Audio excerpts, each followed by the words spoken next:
ভিডিওতে ভিউজ হচ্ছে না, আপনারা সঠিক ভিডিওতে ক্লিক করেছেন। আমরা জানি 5 মিনিটের একটা ভিডিও শুট করতে প্রায় 1 ঘন্টার মতো সময় লাগে এবং সেই 5 মিনিটের ভিডিওটাকে এডিট করার জন্য প্রায় আমাদের 2 থেকে 3 ঘন্টা সময় লাগে। বাট আমরা যখন ভিডিওটাকে আপলোড করি তখনই আমাদের মনটা ভেঙে যায়, কারণ আমরা ভিডিও আপলোড করার পর যে আশাটা নিয়ে আপলোড করি সেই আশাটাই আমাদের পূরণ হয় না, মানে আমাদের ভিডিওতে হিউজ পরিমাণ ভিউজ পাই না। তবে এটা ইউটিউবে নয়, এটা হচ্ছে ফেসবুকে, কারণ বর্তমান সময় ইউটিউবে ভিউজ পাওয়া খুবই কঠিন। আর আমরা জানি ইউটিউবের তুলনায় ফেসবুকে সবসময় বেশি মানুষ অ্যাক্টিভ থাকে। তো সেক্ষেত্রে আমরা যদি একটা ভিডিও আপলোড করি কমসে কম তো আমাদের ভিডিওতে 100টা ভিউজ আসবে, কিন্তু আমরা দেখতে পাচ্ছি নতুন নতুন যারা পেজ ক্রিয়েট করছে তাদের ভিডিওতে ভিউজ নাই বলতেই চলে। তো আজকের ভিডিওতে আপনাদের এই সমস্যাটার সমাধান দেব। একটা সেটিংস আছে আপনার ফেসবুক পেজে, সেই সেটিংসটা আপনাকে চেক করতে হবে। মানে আপনি যে একটা ভিডিও এত কষ্ট করে শুট করলেন এবং এডিট করলেন, সেই ভিডিওকে আপলোড করার পর আপনি যদি ভিউজ না পান তো অবশ্যই আপনার মনটা খারাপ হয়ে যাবে। আর ভিউজ না হওয়ার মূল কারণ হচ্ছে আপনার ভিডিওটা যখন আপনি ফেসবুকে আপলোড করেন তখন ফেসবুকের কাজ হচ্ছে আপনার ভিডিওটা অন্য মানুষের কাছে পৌঁছানো। কিন্তু আপনার ফেসবুক পেজে যদি সেটিংসটা না দেখেন, আপনি না চেক করেন, তাহলে কিন্তু আপনার ভিডিওটা ফেসবুকে ভাইরাল হবে না, কারণ ফেসবুক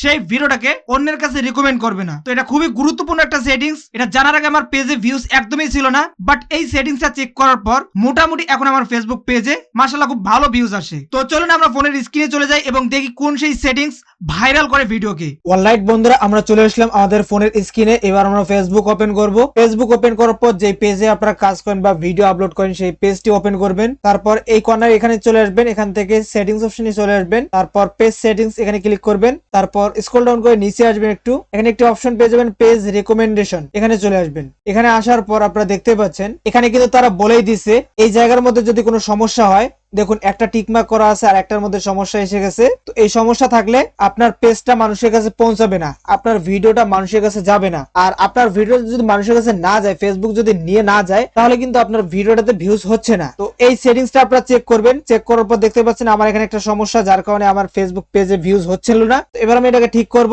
ঠিক করার জন্য জাস্ট এই যে ম্যানেজ কন্টেন্ট এখানে ক্লিক করব। তারপর এরকম ইন্টারফেস চলে আসবে। জাস্ট আমি এখান থেকে ডিলিট দ্য পোস্ট এখানে ক্লিক করে দেবো। আচ্ছা, ডিলিট হচ্ছে না, তো আমি জাস্ট এখানে ক্লিক করি। তারপর নিচে চলে আসবো। তারপর এখান থেকে টেক অ্যাকশন, এখান থেকে পোস্ট ডিলিট। তো গাইস দেখতে পাচ্ছেন ফাইনালি কিন্তু আমার যে ইস্যুটা ছিল সেটা রিমুভ হয়ে গেছে। তো আমরা যেহেতু এটার মাধ্যমে খুবই হেল্পফুল হয়েছি, তো আমি এখানে একটা ফিডব্যাক দিয়ে দিলাম ইয়েস লিখে। তো এবার আমি আবারও চেক করি, দেখুন দুইটাই কিন্তু এবার টিকমার্ক হয়ে গেছে। এরপর আপনারা ভিডিও আপলোড করবেন, দেখবেন আপনার ভিডিও আগের তুলনায় বেশি ভিউজ হচ্ছে। এছাড়াও ফেসবুক সম্পর্কে আপনাদের যদি কোনো প্রশ্ন থাকে, আপনাদের ফেসবুক পেজে কোনো সমস্যা থাকে, কমেন্ট বক্সে জানাতে পারেন অথবা হোয়াটসঅ্যাপে যোগাযোগ করতে পারেন। তো আজকের ভিডিও পর্যন্ত কথা হবে নতুন কোনো ভিডিওতে। সে পর্যন্ত ভালো থাকবেন, সুস্থ থাকবেন, আল্লাহ হাফেজ।